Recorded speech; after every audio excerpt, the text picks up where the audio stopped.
Everybody, welcome back to another episode of Side DFS Fantasy NASCAR Picks. I'm your host, Mega31. I made it through 2 videos today, so hopefully I'll make sure the third one. After my oral surgery, everything went well. So, Northern Country Dental, you get a thumbs up. Great job. Feeling good. So, couple races today. The road race for Xfinity was interesting to watch. It's like nobody wanted to stay on the end of the track towards the end there, and it was just crazy. I was tied for first place for a long time in the $10 10K one, and then towards the end of the race, guys started falling off the racetrack, and my day was not done, but made a little bit of profit, but not as much as I could have. A truck race, I had Majeski. I took a chance on him. I had Kosovar in my main lineup, but I also had Stuart Friesen, and just didn't work out there. I thought with the incentive to try to make the playoffs, that'd work out, but it didn't. So not on the Cup. And yes, I've got like different colored letters here and stuff as you look at the screen, and not the usual statistics, and I'll explain why. Again, we had a situation where weather affected practice and qualifying. So let me just sort it this way first. So here was practice group. Well, actually, let me sort the practice times for fastest. So group A goes out and it's overcast, so the track has more grip on it, and they're able to run faster times. Group B comes out, it starts to get sunny, the track warms up, doesn't have as much grip, they don't have as much speed. If you look at these guys down here, what happened with them is they didn't go out till probably midway through the practice session, and because they wanted some rubber down on the track to try to feel like what it was more in racing condition, but they did the exact opposite. They actually ended up with the conditions that B raced in, so that's why they're and didn't have much time to do multiple laps to get up to speed to even get some long run speed. So that's what, except for Blaney, so that's why they're down there. To Tyler Reddick did really, really well. You can see it practice time because he was the best B1, but up into the A range. So that's where practice got a little goofy. Qualifying, same thing. As you can see, let's rank them here. The A's and the B's, the light A's here, this range right here, these A's only got up here because the top 5 in the A group and the top 5 in B group did the face-off round to figure out who the top 10 was. So these guys, if they just did straight qualifying, would have been down here. So that's why they're colored like that. But again, look, this A group didn't have really good weather conditions, because the sun was still out. And then the same as like when the B practiced, the A went right after it, and then it started to cloud up afterwards and cool down, and there's more grip. So then when the B group went out, they had an advantage on there. So I really can't look at practice and qualifying times justly here. I think we can look a little bit at long run speed, but it's really hard to fall back on those things because of the weather conditions. The one thing we can, like when BJ McLeod ends up qualifying 21st, there's a problem. So I wanted to look at the spring race. So I have that in this column where they started, where they finished. So I'll just sort it this way here. So Larson won the race. Chase Elliott wasn't in it. It was Josh Berry. He started 30th, did a great job getting up through the field.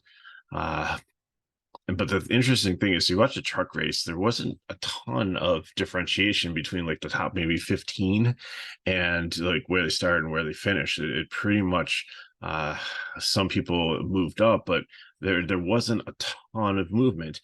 And with this mile track, you eventually, if it goes green for a long time, you eventually catch the field and you see like cars like get 2, 3, 4 laps down. So it's really hard. You don't really see anybody that started way far back in the field making up. There wasn't a lot of place differential in this race. And I think people are going to look at the way things shook out. And I think maybe the way that practice and qualifying went and the way that the qualifying got kind of all jumbled up with fast cars, not getting a good track condition to go run fast laps, and they're going to start towards the back of the field with even playing conditions among all the cars, they probably should be able to get out ahead of them. So I think there'll be a little bit more place differential. But if you look at it, besides Barry, like Almirola, did well, Bell did well, Priest did well, Kozlowski did well. It seems like a lot of Fords did really well when it came to place differential. And then, but also there are some Fords that didn't do well when it came to place differential, because you pretty much look at most of the, and Briscoe and Buescher, I must have screwed that up here. So both of them did not finish 30th and start 7th. So I apologize for that. Let me just see who actually did. It was Buescher, so the other one must have been Briscoe. And he was actually 12th and 19th.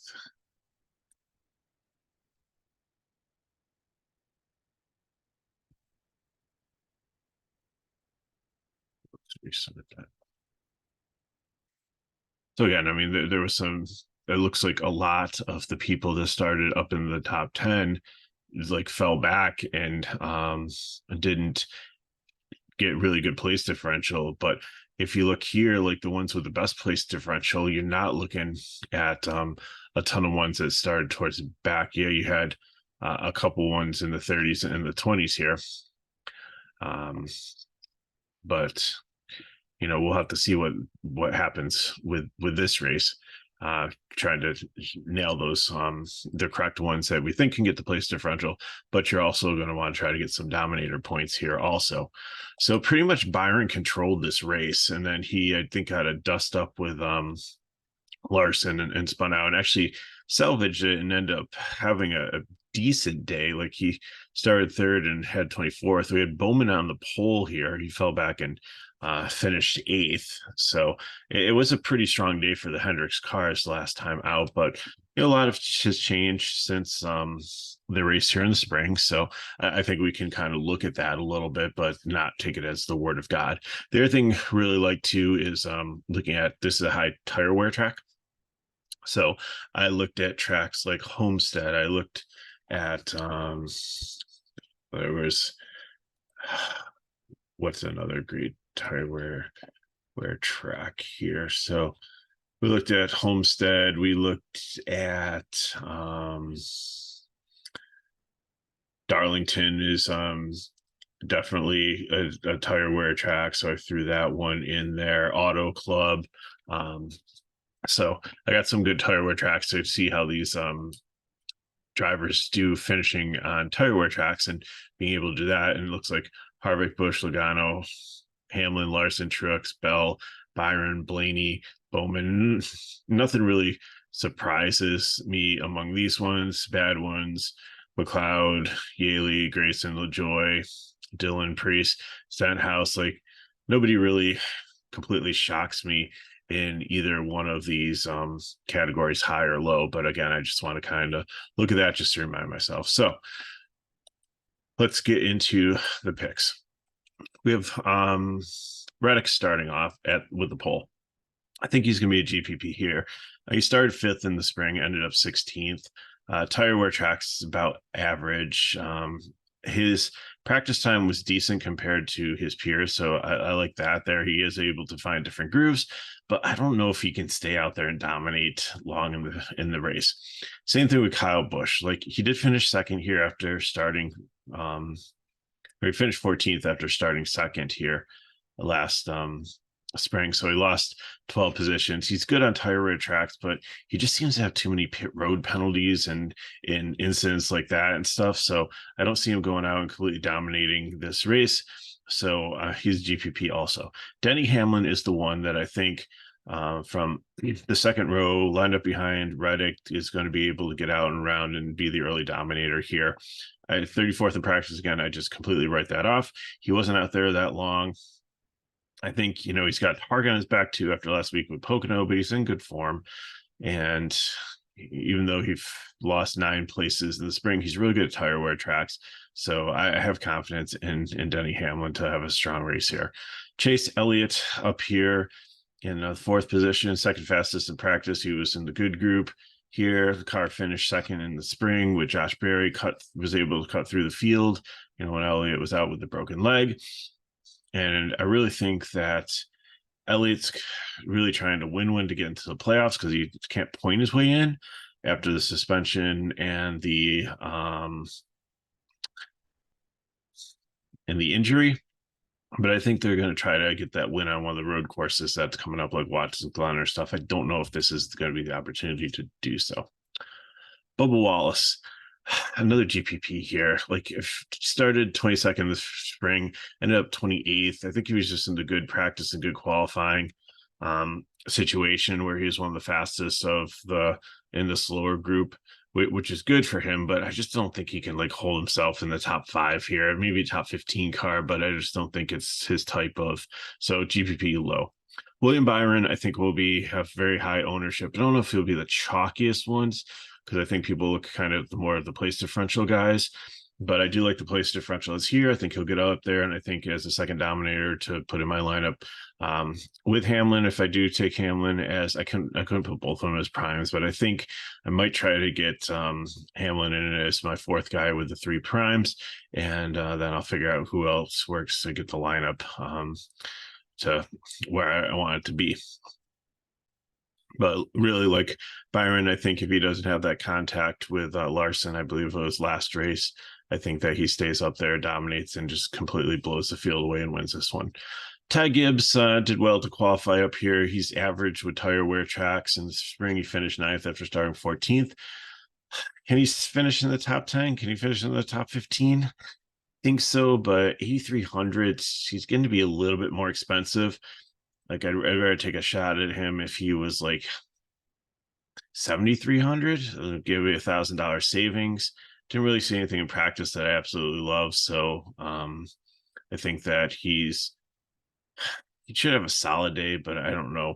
But then again, the truck race, I didn't think that the 16-year-old that was in the truck there would be able to hang up there in the top 10, and he did a pretty good job with that for most of the race. So it's possible, but I don't think it's plausible.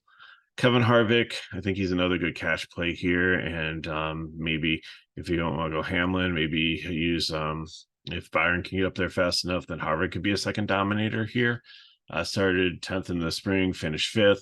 He has the best composite finish on tire wear tracks, and we used to be a master at the old Atlanta before they repaved it and stuff. Price is pretty steep, but I think there's some upside with place differential. He could potentially win this race. He could go out there and be a dominator, so I think there's a lot of upside there.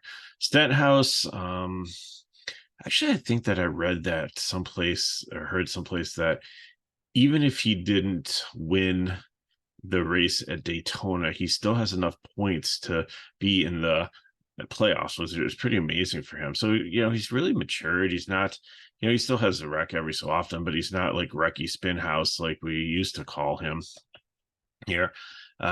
Did get an accident in the spring here. He started out 8th and finished 35th. 21st, in tire wear track. So I think he's a fade. I think he's starting way too far forward here for me to be comfortable with. Martin Truex Jr. He, I think, is being highly owned in really good form recently. 10th in long run speed here.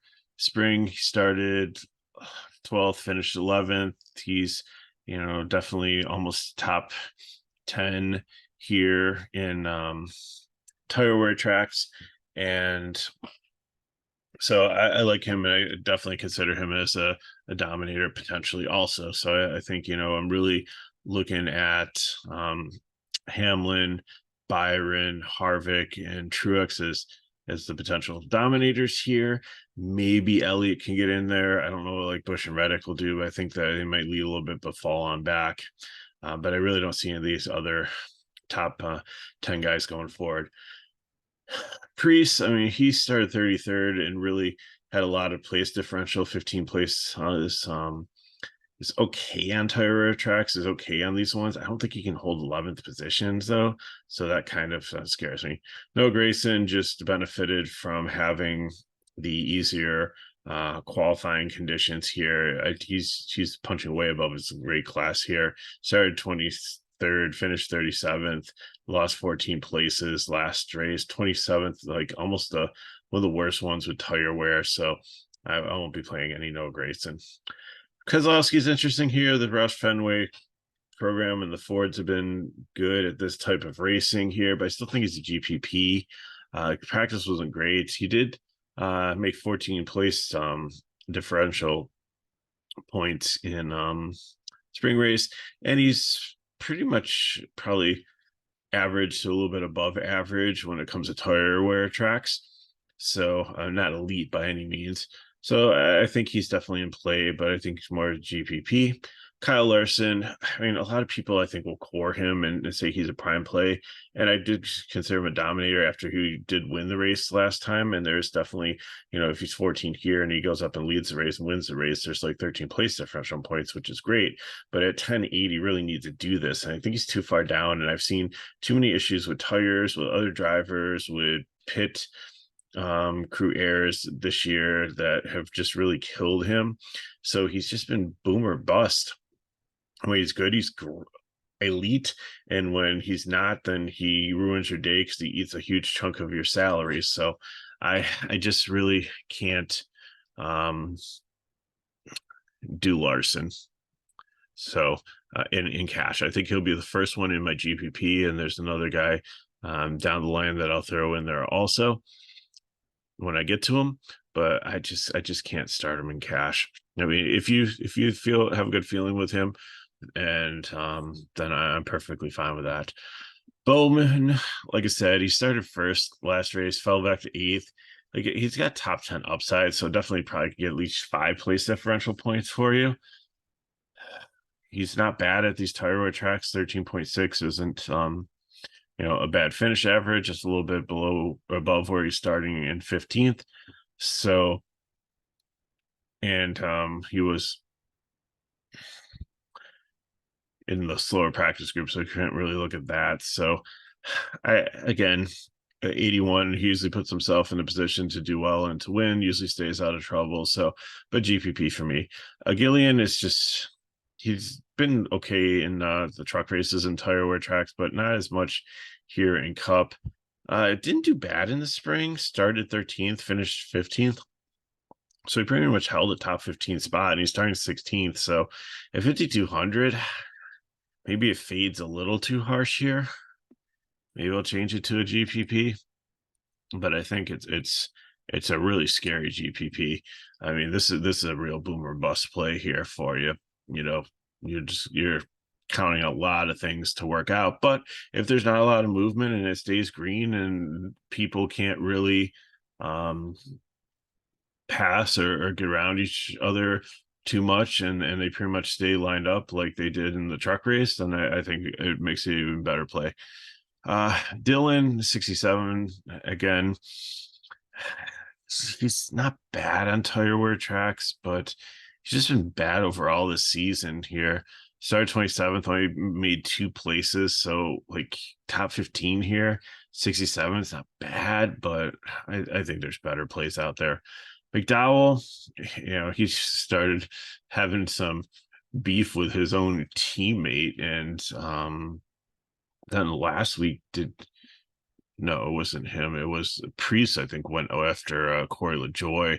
Like there's been some like MMA fights almost with I think LaJoy was like still in his car last week, and Priest went after him, and LaJoy said he put his visor down because he didn't want to poke him in the eye. But I think Priest was trying to pull him out of the car to pummel him. But that's but Mike McDowell had a dust up with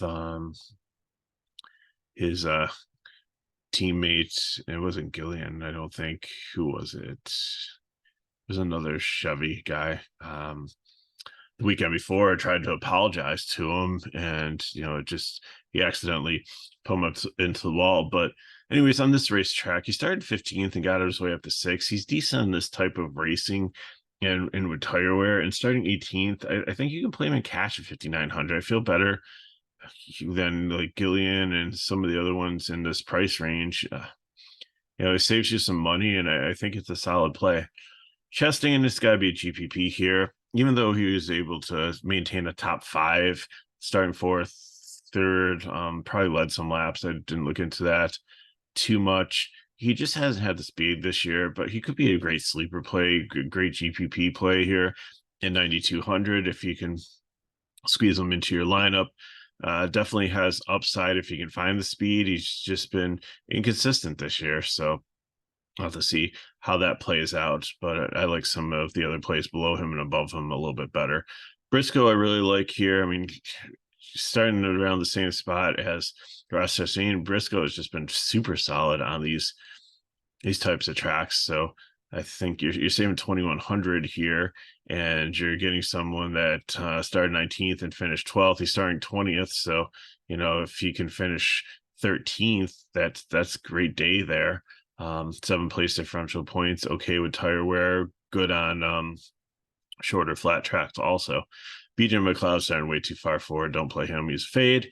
Harrison Burton, I usually have as a fade. I'm just going to go as a GPP just because he did have a strong race here and has run decent at Richmond and has been average with tire wear, not like horrible. This Wood Brother team has managed that pretty well with him.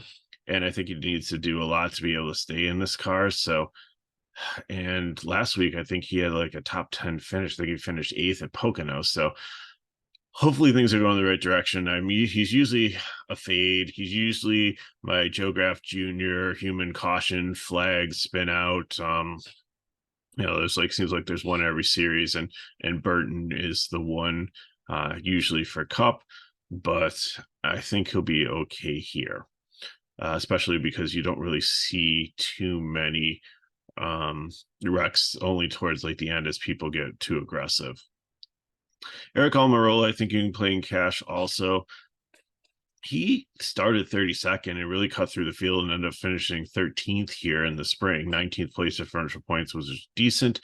He's good on these type of tracks. He is okay with tire wear, so I think he's definitely one that we can consider here at 7,300, like the price. Ryan Blaney is my going to be next prime here. He just was in the wrong practice group and in the wrong qualifying group, but he did have 11th long run speed. He is really good on tracks like this. I know that in the spring he started 17th and had some trouble and finished 26th, but I definitely think that this car is going to be able to cut up through the field and get up in the top 15, maybe into the top 10. So that's why I'm having him as a prime. Busher, I like also at 7,700 here. Third fastest in practice. Again, it was in fourth in long run speed. Again, it was the other group. Started 7th and finished 30th and had a bad day here in the spring, but I'm going to write that off. I think there's enough here that he's definitely to consider. So you're saving $400 with Almirola, but I think they're, these two plays like right here, starting in the same spot, are pretty decent for fill-ins for your cash lineup. Jones and Haley, $200 apart. I think Jones will have the high ownership. I think Haley will have the really low ownership, especially because he's lost his ride. We don't know if he got kicked out of Collie or if he chose to leave to go to the Rick Ware cars. But, we don't know what's going to happen here with like how much support he's going to get through the rest of the season, if he's going to be lame duck or if they're actually going to continue to help. But I think these are pretty much dead even though Jones started 22nd and lost place differential. Haley pretty much held the line here, so they're probably going to finish around where they start. If you want to play one of them, that's fine in a GPP. Do I have a lean? Not really. Maybe Haley saved $200, but then again, I think Jones is in a better situation now, even though he hasn't had speed and he's switching manufacturers. So how much support is Chevy giving Legacy now because they're switching to Toyota next year? I don't know. So I don't know. Maybe I just avoid these two and just hope I don't end up in a lineup where I have to find somebody in the 60-200 range. I think I just dropped down to McDowell there at 5,900. Or split the difference and take AJ Allmendinger at 62 starting dead last. Christopher Bell, I think he'll be a very popular play, and Started 21st, made up to 4th, 17 place differential points, really good on tire wear, looked good in practice. I think he spun out in or something, or he was definitely in the slower group. So he's definitely not 29th place car. He'll definitely move up. And, so if you're playing like a place differential play, like for $600, I think he's such a better play than Larson. There's so much more place differential potential here. And I think he's proven that he can do it and on this track and in these tire conditions. And even though he's had mishaps this season as much as Larson, I think there's a little bit more safety with a starting position for a cash play than Larson, who's starting 14th if he is a disaster. Christopher Bell can only lose like 5 or 7 positions, where Larson, if he finishes dead last, can you lose like 22 points. So really like Bell here. I couldn't put him in. I don't think I can get him in my cash lineup because I really want Blaney. I really want Byron. I really want to try to get another dominator up there up top. If I can squeeze them in, and then I will try to. But I'll definitely my GPPs might start with like Larson and Bell, and then there's enough value to fill in to make the rest work. Corey LaJoie, I think you can play in cash. I don't expect him to dominate here. He lost 5 place differential points, but he did have some decent long run speed in practice, even though he was in the better group. But at 5,400 starting, where only a couple of people potentially could pass him, and there's a lot of people that he could probably pass here, then I think you definitely got to consider him. Ryan Newman's a fade. He's just, the equipment's terrible. He's one that's just more of a human fullback out there blocking people hard to pass, and he's actually aggressively trying to do well or win races. So I'm not going to play Ryan Newman. Daniel Suarez, I think he'll be very highly owned in the cash play here.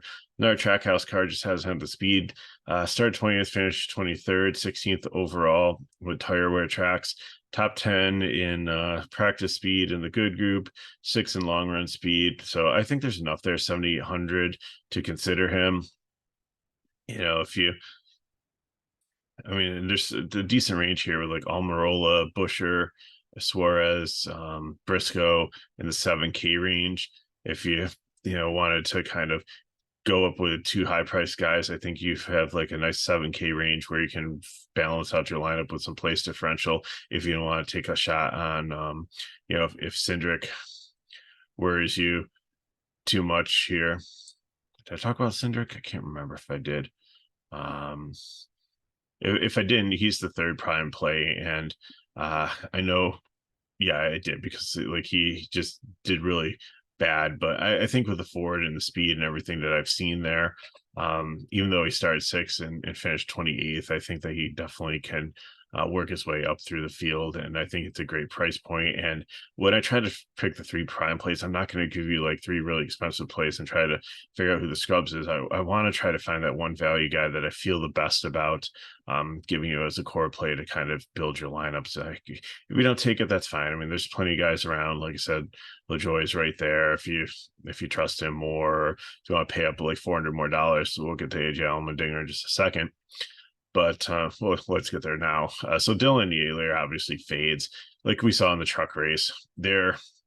I think Newman's going to fall victim to this. You catch the back of the field so fast, especially if it stays green, that they just fall 2, 3, 4 laps, and it's just almost impossible to get those laps back. So I see Suarez and LaJoie and Cindric and Bell to be able to get up there, but I fear like Haley, and I know BJ McLeod's going to fall back, and some of these other drivers like Gillian potentially. So those are ones that I just don't think can progress enough, or need chaos or a lot of attrition to happen to actually make value and actually move up and score well. And I don't see that happening. But AJ Allmendinger, he ran the Xfinity race in Wisconsin, so he wasn't around for practice or qualifying. Kind of scares me a little bit. Also scares me that he was only able to move up 2 places, but still that's about almost 10 places from where he's starting here. So he's never been really good at this type of track. That's why they kind of mailed it in and said, you know what, we want to make the playoffs, but we don't think this is a race that's going to do it for us. So let's go see if we can win a trophy in Wisconsin, which didn't work out for him because he had electrical problems and a terrible car there, even though he nursed it back to, I believe, like 5th place. So it was an amazing job by him, but not what they were looking for by any means. He's got no place to go up for up, so he's got to be a cash play here. If you trust him more than Cindric as a prime play, then by all means you can make him the third prime play to play with Blaney and with Byron. But I think that's what I got for you. Again, Byron and Blaney are the ones I like the best. I really like the value in Cindric in the couple dummy lines I built already, but I don't kind of like Allmendinger, or if you have some more and you want something more stable, then go for like the 7K range of like Briscoe, Almirola, or Buescher are all great plays also for you in your lineup. And you want to try to get that second dominator in. And again, I'm really skeptical, I think, on Reddick and Busch. But I think Hamlin's solid. I think Harvick's solid. Truex is solid. Larson is, and Chastain have a lot of potential. So, some people ask me like, who would, and I'll do this as a high price one, who would your GPP core be? Start out with Larson, start out with Chastain, start out with Bell, and then go up top and figure out, maybe Elliott. I'm not, that's a lot of salary there. Hopefully you don't have to end up playing Dillon and Yaley to make it work. But, I think 3 of those 4 is where I'd start my GPP core. So it would be Bell, it'd be Chastain, it would be Larson, and it would be Elliott to build like a GPP. So that would hopefully give you a dominator up top if Elliott gets to that. Let me just plug that in on DK quick and see if it gives you a ridiculously low amount of salary left. And if it does, then I apologize. So we are taking Larson, we are taking Bell, we are taking Elliott, and then who is the other one we are looking at for the GPP? Can't remember now. Well, if you take those ones, it gives you only 6,500 left. So I don't think, Chastain.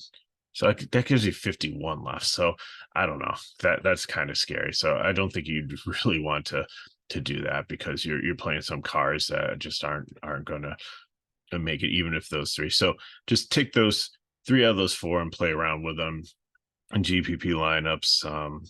I'd probably keep Elliott, and then I'd rotate between Bell, Chastain, and Larson with your fill-ins, because you really need that early dominator. And then the other ones would be place differential plays to go in there. So that's what I got for you. If you have any questions, you know how to get a hold of me. You can put them in the chat below, or hit me up at Megaruth31 on X or Twitter, or whatever they're calling it nowadays. Frustrating. I like the little blue bird. I'm just kind of sad. Like, I don't like the white black X thing rebranding. Like, I thought the bird was cute. I thought like Tweets was a really cool concept of, and everything. But hey, I don't own the company, so I can't make those decisions. But anyways, so if we're helping you, we appreciate you just watching the videos, like the thousands of views that we've got on each Cup video recently, and probably some weekends we've had 2,000 to 2,500 views on all 3 videos combined. Thank you so much for that. Really appreciate it. It makes all the hard work and effort that we put in the team here at FSI to get the content put together and get these videos out and produced to you. It makes it all worthwhile. So you can also continue to help us by liking the video, subscribing to our channel if you haven't already, so you know when our videos come out, and sharing with your friends. You can post the links to them on your social media, or text them to your friends, or put them in your Discord chats, or whatever. Just help get the word out there that we're here to help people with fantasy NASCAR. So good luck in your contest. If you want more information on FSI DFS, you can go into Discord and sign up for package. I think it's $5 a week. So if you sign up for Sunday, it should get you through next weekend, also for at least the Xfinity race for Michigan. I think both Cup and Xfinity are Michigan next week. So I'm Edgar 31. Just glad I was well enough to make it through these videos this weekend. So hope everybody's having a good weekend. Stay cool in if you're out in the heat and storms and everything. The weather's just absolutely crazy. Hopefully it does not affect the race tomorrow and we can race under nice clear skies, under decent conditions, have a decent race, fun, exciting, not too much controversy or drama, besides really good racing. So I'm Edgar 31. Appreciate you watching, and I'll see you next time.